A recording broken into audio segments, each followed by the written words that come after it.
नमस्कार। दूरदर्शन के इस खास कार्यक्रम और भी है राहें में आप सभी का स्वागत है। यूँ तो डॉक्टर बनना कई लोगों का सपना होता है। क्यों? क्योंकि डॉक्टर्स इलाज करते हैं, लोगों की जान बचाते हैं, देश के लिए, समाज के लिए एक अहम और महत्वपूर्ण भूमिका निभाते हैं। मगर ये सपना इतना खास और इतना बड़ा होता है कि इसे एक सही दिशा मिलनी बेहद ज़रूरी है।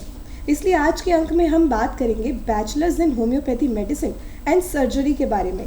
क्योंकि अब इस विषय पर जानकारी चाहिए, तो इस विषय पर चर्चा करने के लिए आज हमारे साथ हमारे स्टूडियो में मौजूद हैं माँ Kalavati homeopathy medical college and hospital के प्रोफेसर डॉक्टर संजय कुमार तिवारी, जिनसे हम बात करेंगे कि इस कोर्स को करने से लाइफ में क्या करियर अपॉर्चुनिटीज़ हो सकती हैं और साथ ही इस होम्योपैथी डॉक्टर बनने के लिए एक सही दिशा क्या हो सकती है। तो जिन विद्यार्थियों को और जिन दर्शकों को होम्योपैथी डॉक्टर बनना है और होम्योपैथी डॉक्टर बनना उनका सपना है, आज का अंक उनके लिए लाभकारी साबित हो सकता है। तो सबसे पहले सर, आपका मैं इस खास कार्यक्रम में आपका स्वागत करना चाहूँगी। आपके सभी दर्शकों को मेरा नमस्कार है। जी, तो सर मैं चाहूँगी कि आप हमारे दर्शकों को इस कोर्स के बारे में, यानी कि bachelors in homeopathy medical and surgery course के बारे में समझाएं। जी, सबसे पहले तो इस कोर्स को समझने से पहले थोड़ा हम इस कोर्स की हिस्ट्री में जाते हैं। जी बिल्कुल। देखिए, भारत में शुरुआती दौर में ये जो है डीएमएस एक कोर्स चला था जो होम्योपैथी का था, उसके बाद डीएचएमएस चला, उसके बाद जो है बीएचएमएस कोर्स अभी आया है। तो ये जो डीएमएस और डीएचएमएस कोर्स हैं, इनको अब बंद कर दिया गया। ये डिप्लोमा कोर्स हुआ करते थे और अभी जो है ये 5.5 वर्षीय कोर्स है जो यूजी अंडर ग्रेजुएट के रूप में ये कोर्स है। देखिए, किसी भी कोर्स के निर्धारण के लिए केंद्र सरकार अपना खुद का रेगुलेशन सेटअप करता है, जो कि इस रेगुलेशंस को आयुष मंत्रालय द्वारा सेटअप किया गया है। ये आयुष मंत्रालय के गजट के हिसाब से ये सारे जो रेगुलेशंस हैं बीएचएमएस के या इसके आगे की भी पढ़ाई है, एमडी है, पीएचडी है, तो इन सब पढ़ाइयों के लिए एक रेगुलेशन से जारी किया गया है जो रेगुलेट वही करते हैं, आयुष मंत्रालय करते हैं और इसका सारे जो राज्य हैं उसका अनुपालन करती है। और यूजीसी जो है वो बीएचएमएस कोर्स को जो है वो ग्रांट करती है। वो सेक्शन 22 होता है जो यूजीसी ग्रांट करती किसी भी कोर्स को। तो ये जो बीएचएमएस कोर्स है, ये कोर्स जो है ये एक तरह से कहा जा सकता है कि इक्विवेलेंट स्तर पर अंडर ग्रेजुएट कोर्स है, जो कि एमबीबीएस और अन्य बीएमएस और बीयूएमएस अन्य पद्धतियों के जो कोर्स चलते हैं उन कोर्सों के समकक्ष और समतुल्य है। ठीक है। तो इस तरह से ये बीएचएमएस के जो निर्धारण कोर्स के हुए, इस कोर्स को सबसे पहले तो मैं ये बताना चाहूँगा कि ये होम्योपैथिक बेस पर कोर्स का तैयारी हुआ और होम्योपैथिक बेस में जब ये कोर्स डिज़ाइन किए गए और जब बने, तो इससे इस कोर्स को समझने से पहले हमको ये चीज़ समझाना होगा कि होम्योपैथिक पद्धति क्या है। तो होम्योपैथिक पद्धति को पहले हमको समझना होगा। तो देखिए, होम्योपैथिक जो पद्धति है यह जर्मनी से निकल करके आई थी और डॉक्टर हैनीमैन इसके डिस्कवरी करता थे, जो कि उन्होंने, जबकि डॉक्टर हैनीमैन स्वयं एलोपैथिक डॉक्टर थे जी। और उनके दिमाग में ये बात इसलिए आई कि वे जब किसी का ट्रीटमेंट कर रहे थे और बहुत सारे लोगों को जब ट्रीटमेंट कर रहे थे तो देख रहे थे कि ये क्योर नहीं कर पा रहे हैं, हम 100% क्योर नहीं कर पा रहे हैं। तो जब 100% क्योर नहीं कर पा रहे हैं तो उनको बड़ा अजीब लगा, बोला कि हम पढ़ करके क्या किए जब हम किसी को क्योर नहीं कर पा रहे हैं। तो फिर उन्होंने काफ़ी इस विषय पर अपनी खोजें की और अंततोगत्वा कहा जाता है, बुक्स में लिखे गए हैं कि सिनकोना बार की पत्ती को उन्होंने खाया और खाने के उपरांत उन्होंने देखा कि हमें जाड़ा करके बुखार हो गया और उसी समय एक सिद्धांत का प्रतिपादन किया, जो सिद्धांत को बोलते हैं सिमिलिया सिमिलिबस क्यूरेंटर। तो ये जो सिद्धांत का प्रतिपादन हुआ, इसी से ये होम्योपैथ निकल करके आया। एक आम भाषा में हम इसका अगर उद्बोधन करते हैं तो इसका मतलब होता है कि लोहा को लोहा ही काटता है। ठीक है। तो यानी जो हमारा डिजीज शरीर के अंदर में है उसको काटने के लिए उसी के अनुरूप दवा का भी हमें सेट करना होगा। तो ज़्यादातर इन जो विद्याएं हैं, ये सारी विद्याओं में लक्षण आधारित विद्याएं हैं, यानी जो सिम्टम्स आते हैं रोगी के, उसी सिम्टम्स के आधार पर दवा का निर्धारण किया जाता है। लेकिन अभी ये कोर्स को इस कदर अपडेट कर दिया गया है कि इसमें अभी प्रखंड स्तर पर या अन्य स्तरों पर जो बहालियाँ हो रही है, इसमें सारी कैजुअलिटी से लेकर के एवरीथिंग तक सभी देखने में सक्षम बनाया जा रहा है इस प्रशिक्षण को देख करके। जी। तो सर, जैसा कि आप बता रहे हैं इस कोर्स के बारे में, इस कोर्स से मुझे ये समझ में आया कि आप ये कहना चाह रहे हैं होम्योपैथी का मतलब है कि बीमारी को पूरी तरह जड़ से ठीक करना, फिर चाहे उसमें कितना भी वक्त लगे। तो आपने उसकी हिस्ट्री पर भी प्रकाश डाला, तो हमारे दर्शकों को समझ आया होगा इस कोर्स के भी बारे में और उसकी हिस्ट्री के भी बारे में। अब आगे सर मैं जानना चाहूँगी कि आप हमारे दर्शकों को ये बताएं कि इस कोर्स के सिलेबस क्या हैं, यानी कि मुख्य सब्जेक्ट्स क्या क्या हो सकते हैं इसमें। देखिए, ऐसा है कि ये 5.5 वर्षीय कोर्स है जी। और सबसे पहले तो इस कोर्स में जो सिलेबस की व्याख्यान करने से पहले हम ये बता दें कि इसमें नामांकन कैसे होगा। जी। क्योंकि पहले नामांकित के बारे में प्रकाश डालेंगे तब तो उसका आगे के कोर्स का व्याख्यान करेंगे।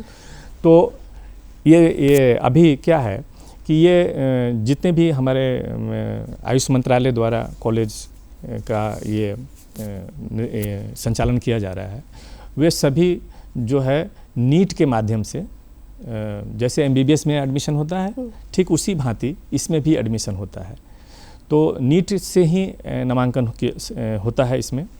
और ये जो नीट की प्रक्रिया है, इसमें 15% सीटें जो है वो केंद्र सरकार के द्वारा अलॉट होती है, उसमें उसके जरिए होता है, और शेष 85% जो सीटें होती है वो राज्य सरकार के द्वारा होता है। तो काउंसलिंग जो होता है तो 15% सीटें उधर से आती है और 85% सीटें राज्य सरकार की तरफ से आती है, और इस तरह से 100 सीटें का एडमिशन से नामांकन हो पाता है।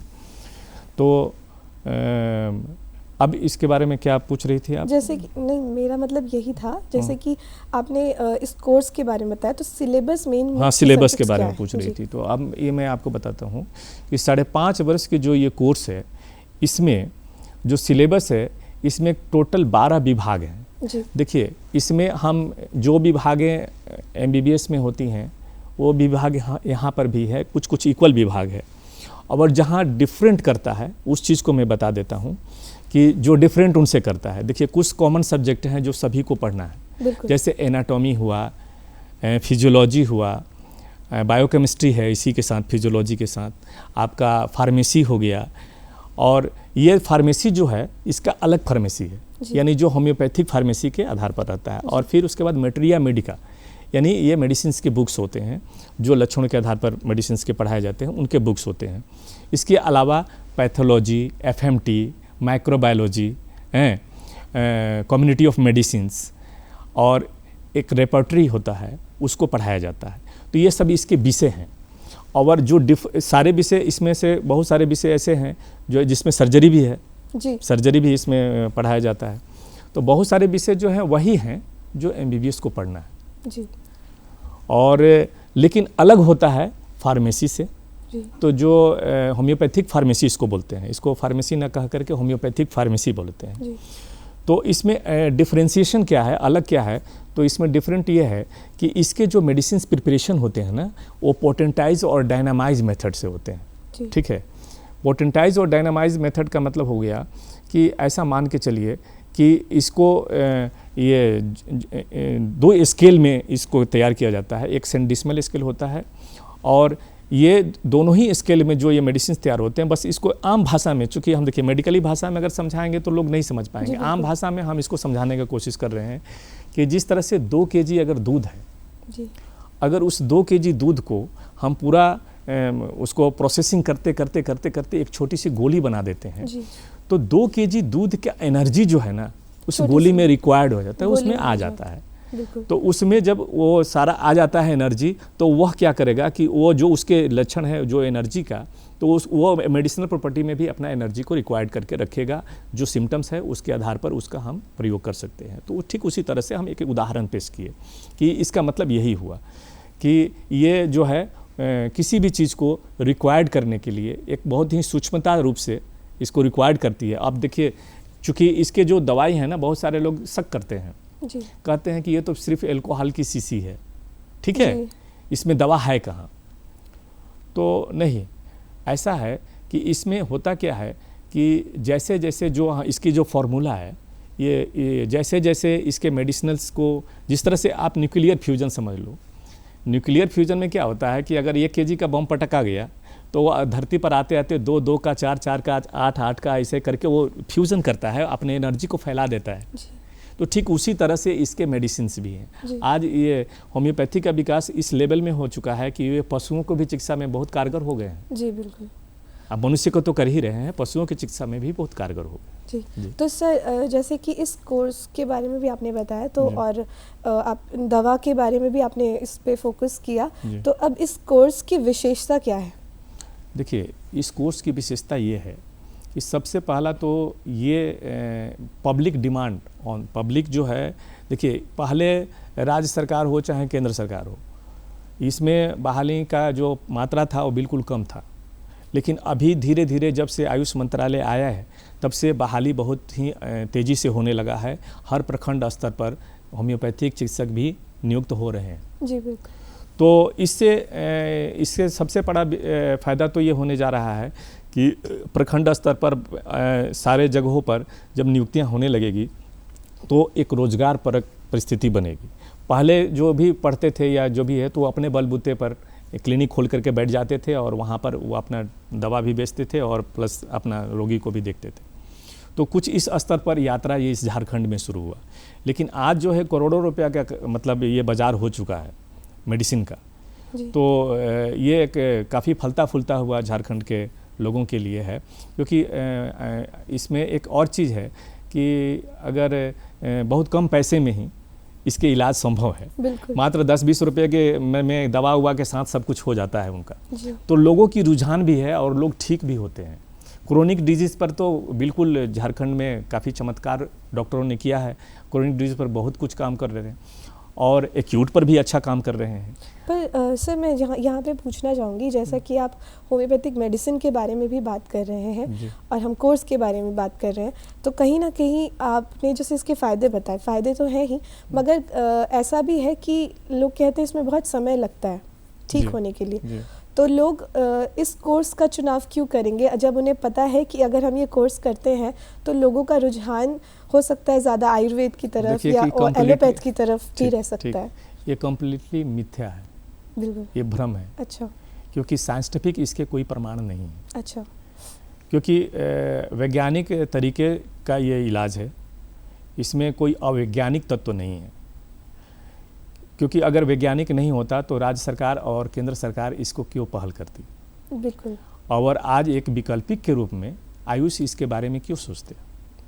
तो जाहिर सी बात है कि इसके कुछ न कुछ मापदंड ऐसे हैं कि लोग इससे प्रभावित हैं कहीं ना कहीं। और जहाँ तक ये आपने का प्रश्न है कि सही में कुछ भ्रांतियाँ हैं कि बहुत ज़्यादा समय ले लेता है, बहुत ये होता है, ऐसा कोई ये नहीं है। देखिए, दवा का एक नेचर होता है। दवा का नेचर में होता क्या है कि या तो एग्रीवेशन होगा या एम्यूलेशन होगा। जी। तो दवा जो है या तो एग्रीवेट करेगी, एग्रीवेशन होगा तो क्या होगा कि थोड़ा रोग को बढ़ा देगा। जी बिल्कुल। ठीक है। एम्यूलेशन होगा तो क्या होगा, रोग को घटा देगा। लेकिन दोनों ही प्रक्रिया जो है ना, वो उसके दवा का जो लाइनअप है उसके आधार पर डिपेंड करता है कि उसका प्रयोग कैसा किया गया। डॉक्टर को ये अंदाज़ा हो जाता है, एग्रीवेट किया तो ये कुछ अंदाज़ा अलग लगेगा जो मैं अभी नहीं बताना चाहता हूँ, और जो घटेगा उसका कुछ अंदाज़ा लगाएगा। हर हाल में वो सोचेगा कि मैं बिल्कुल सही हूँ, सटीक दवा हमने दिया है। जी। ठीक है। और एक चीज़ मैं और बताऊँगा कि यहाँ पर एक होम्योपैथिक के लिए सबसे बड़ा चैलेंजिंग ये हो जा रहा है कि कोई भी दवा किसी भी पर्टिकुलर चीज़ के लिए नहीं बना है। अगर एक दवा का सिलेक्शन वो करता है कोई डॉक्टर चिकित्सक, तो उसमें कई उसके डिजीज़ उसको एक ग्रुप बना करके आता है, तो वो सारे सिम्टम्स को एक ही दवा से देखता है। जी। तो ये एक बहुत बड़ा चैलेंजिंग है, इसलिए कि कॉम्परेटिवली एक ही तरह के सिम्टम्स में भ्रमित करते हैं। तो इसको सिलेक्शंस करने के प्रोसीजर्स अभी बहुत सारे टेक्निक बनाए गए हैं, सिखाए जा रहे हैं प्रशिक्षणों में। उसको देख करके बच्चे काफ़ी अच्छा स्मार्ट निकल रहे हैं अभी और काफ़ी अच्छा कर रहे हैं। जी। तो सर हम आगे बढ़ते हैं। अब जैसे कि आपने एंट्रेंस एग्ज़ाम की भी बीच में बात की थी कि नीट क्लियर करके इसमें एडमिशन होता है, तो सर इसमें एलिजिबिलिटी क्राइटेरिया क्या होनी चाहिए इसमें एडमिशन लेने के लिए? अच्छा क्वेश्चन है ये। इसमें एलिजिबिलिटी क्राइटेरिया जो है वो 10+2 या ISC, ये 2 पैटर्न्स पर हमारे यहाँ पढ़ाई होती है। इसमें जो है फिजिक्स, केमिस्ट्री और बायोलॉजी विथ इंग्लिश ये बच्चे पढ़ते हैं। तो उनके लिए जो +2 पास कर लिए हैं और जो फाइनल अपीयर हुए हैं, दोनों ही इस एंट्रेंस एग्जामिनेशन में बैठने के वाहक हैं जी।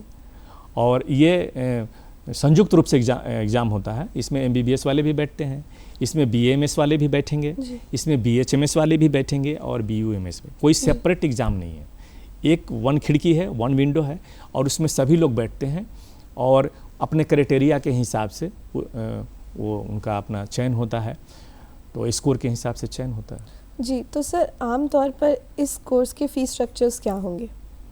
देखिए, अमूमन सरकारी कॉलेजों में तो बहुत ज़्यादा फ़ीसें नहीं हुआ करती हैं, बिल्कुल, लेकिन जो गैर सरकारी संगठन या गैर सरकारी जो कॉलेजेस हैं तो उनके कुछ फ़ीस हैं।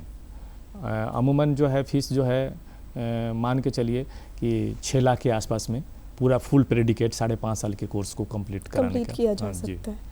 तो सर अभी जैसे हम आगे बढ़ते हैं, अब इस कोर्स के बारे में हम बात कर रहे हैं तो थोड़ा डिटेल में जाके, जैसे कोई भी कोर्स होता है तो उसमें रिसर्च का बहुत इम्पोर्टेंट रोल होता है, तो होम्योपैथी में इस कोर्स में कितना इम्पोर्टेंट रोल है रिसर्च का?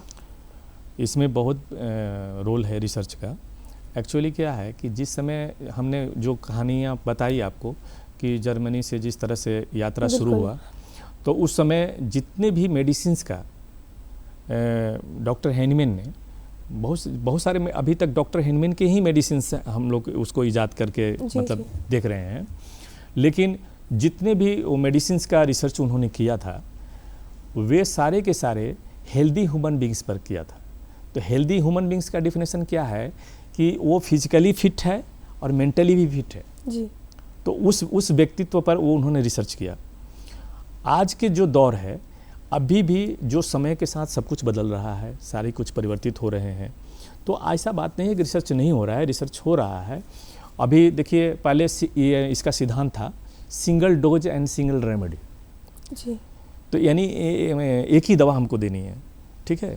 अभी बाज़ार में पेटेंट दवाएं भी आ गई, तो बिना रिसर्च की तो नहीं आई होंगी, जाहिर सी बात है कि इनके ऊपर रिसर्च हुआ होगा। तो बहुत सारे पेटेंट दवाएं भी आ गई है बाज़ार में, आपको कैप्सूल के रूप में, टैबलेट के रूप में, सिरप के रूप में बहुत सारी दवाइयाँ चल रही हैं अभी।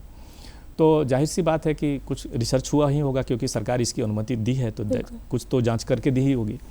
तो ये भी एक परिवर्तित स्वरूप है इसका जी। तो परिवर्तित स्वरूप है। अब धीरे धीरे इसका विकास के क्रम में ये आगे बढ़ते हुए नज़र आ रहा है जी। तो सर अभी रिसर्च के बारे में हमने बात की, और जैसा कि इस कोर्स के बारे में हम बात कर रहे हैं, तो कोर्स है bachelors in homeopathy medicine and surgery, और आपने भी सर्जरी का जिक्र किया। जी। तो सर्जरी का क्या रोल है? क्या होम्योपैथ डॉक्टर सर्जरी करते हैं? बिल्कुल, बहुत अच्छा क्वेश्चन है आपका। देखिए, सर्जरी करना और न करने वाला यहाँ प्रश्न के लिए ये सर्जरी नहीं है जी। ये सर्जरी है उसकी जानकारी के लिए, सर्जिकल जानकारी के लिए जी। क्योंकि अगर वो सर्जरी को नहीं जानेगा तो फिर वो चिकित्सक जो है वह कंफ्यूज हो जाएगा कि क्या हम इसको मेडिसिन से ठीक कर पाएंगे कि नहीं कर पाएंगे, क्योंकि बहुत सारे डिजीज़ बॉडी के अंदर में जो होते हैं वो सर्जरिकल होते हैं, उनको ठीक नहीं किया जा सकता है विदाउट सर्जरी, ठीक है। तो ऐसे बहुत सारे लोग जो होते हैं, जो अभी सुने होइएगा, बहुत यूट्यूब वगैरह पर आता है कि हम पथरी को एकदम बिल्कुल ठीक कर देंगे जी। तो इसमें ऐसा कोई दावेदारी नहीं, क्योंकि अब देखिए गॉल ब्लाडर में जो पथरी होगा उसको निकलने का रास्ता नहीं है, फिर भी लोग बोलते हैं कि हम ठीक कर देंगे, तो ये गलत है, क्योंकि टेक्निकली सही नहीं है जी। तो ठीक उसी तरह से इसमें दावेदारी नहीं करना है। तो उस चिकित्सक को इस बात को पूरी तरह से सीखना होगा कि सर्जरी की महत्ता क्या है मेडिकल साइंस में। तो अगर सर्जरी को सीख जाएगा, जानकारी हो जाएगी उसको, तो वो पहचानने लगेगा कि नहीं ये डिजीज सर्जिकल है, इसको हमको कुछ नहीं करना है जी। मतलब सर्जरी हो ये करे या ना करे, एक डीप नॉलेज होना जरूरी है, नॉलेज होना बहुत नेसेसरी है। तो वो उस केस को हाथ मतलब आगे बढ़ाएंगे या नहीं, वो उसके अकॉर्डिंग डिसाइड करेंगे जी। इसीलिए उसको सर्जरी को भी सिखाया जाता है, सर्जरी पढ़ाई होती है जी, सर्जिकल स्टडी जी। तो सर जैसे कि अब कोर्स के बारे में हम बैचलर्स कोर्स के बारे में बात कर रहे हैं, तो क्या इसके डिप्लोमा कोर्सेज भी होते हैं? जी नहीं, डिप्लोमा कोर्स पहले होते थे जी, अभी उसको सरकार ने बंद कर दिया जी। हाँ, अभी कोई डिप्लोमा कोर्स नहीं होता है। तो सर ऐसा क्यों है, मतलब क्यों डिप्लोमा कोर्स से क्या नुकसान हो रहा था या फिर क्या फ़ायदा है बैचलर कोर्स में सिर्फ? देखिए, इस विषय में तो हम कुछ नहीं बोल सकते हैं, क्योंकि ये तो सारी गतिविधियां गवर्नमेंट के द्वारा तय की गई हैं। जी। तो ये हमको ऐसा मतलब लॉजिकली ऐसा लगता है कि उन्होंने अपग्रेडेशन के दौरान ये डिसीजन ले लिया होगा कि चलो भाई इसको अपग्रेड कर रहे हैं तो सीधे बैचलर ही कर दो, अंडर ग्रेजुएट ही कर दो, क्योंकि डिप्लोमा वाले भी जो परीक्षाएं होती थी ना वो यूनिवर्सिटी लेता था जी। तो एक ये भी एक रीज़न हो सकता है, क्योंकि यूनिवर्सिटी डिप्लोमा का परीक्षा लेता था, तो आखिर यूनिवर्सिटी जब ले ही रहा है तो बैचलर क्यों नहीं ले रहा है जी। तो ये भी कुछ कारण रहा होगा, तो अपग्रेडेशन हुआ, अपग्रेडेशन के लिए चेंज है। तो सर जैसे कि अब डिप्लोमा कोर्सेज तो नहीं होते हैं, तो आगे अगर बैचलर्स के बाद मास्टर्स इन होम्योपैथी करना जी और पीएचडी इन होम्योपैथी करना कितना मतलब लाभकारी है स्टूडेंट्स के लिए, और इससे क्या आगे क्या फ़ायदे होते हैं? बिल्कुल अच्छा क्वेश्चन है आपका। एक्चुअली क्या है कि देखिए, जब यूजी कोर्स कर लेता है तो उसको बहुत सारे लोग हैं अभी 5 विषयों में एमडी करने का सरकार के द्वारा अभी, और इसमें रिसर्च चल रहा है अभी और आगे बढ़ेगा जी। तो अभी अमूमन सभी कॉलेजों में एमडी हो रहा है 5 विषयों पर। तो इसमें क्या है कि इनका जो एमडी करने के बाद स्कोप ये है कि बहुत सारे महाविद्यालय खुल रहे हैं, बहुत सारे मेडिकल कॉलेजेस खुल रहे हैं, तो वहाँ पर भी रोज़गार उपलब्ध है जी।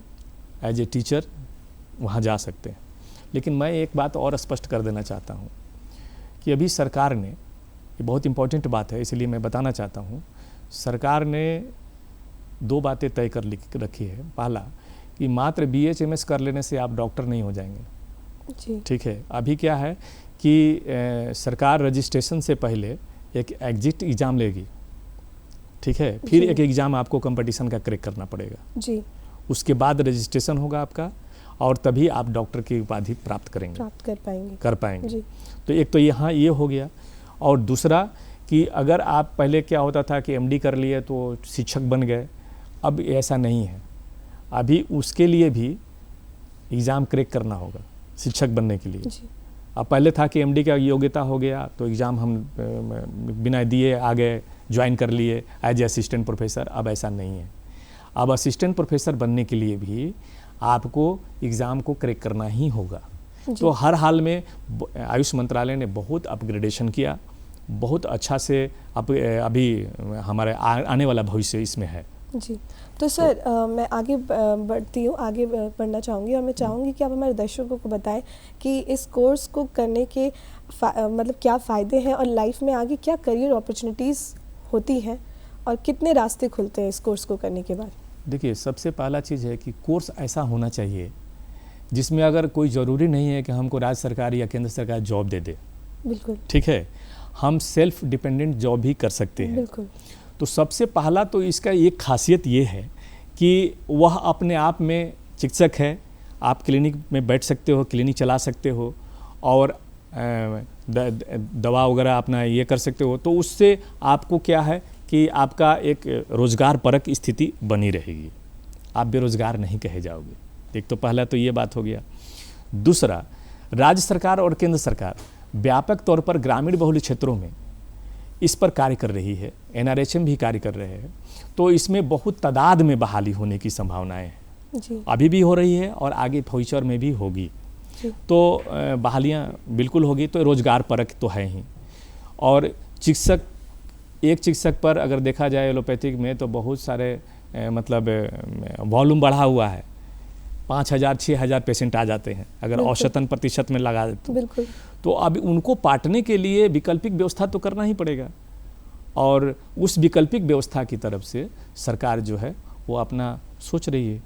अब सर जैसे कि क्योंकि आपने करियर अपॉर्चुनिटीज़, जॉब अपॉर्चुनिटीज़ के बारे में बताया और आपने सेल्फ इंडिपेंडेंट भी लोग क्लिनिक खोल सकते हैं, तो अब मैं जैसे कि आपने काफ़ी कुछ बता दिया, अब मैं चाहूँगी कि आप हमारे दर्शकों को स्टेप बाय स्टेप एक आप अपने तरीके से उन्हें गाइड करें कि इस कोर्स को करने से आगे उनके लिए क्या फ़ायदे हो सकते हैं और किस तरीके से वो इसे कंप्लीट कर सकते हैं इस कोर्स को। तो मैं खास करके उन युवा छात्र छात्राओं के लिए मैं ये कहना चाहूँगा कि प्रायः उनकी प्रायोरिटी होती है कि हम MBBS कर लें, डॉक्टर बन जाएं।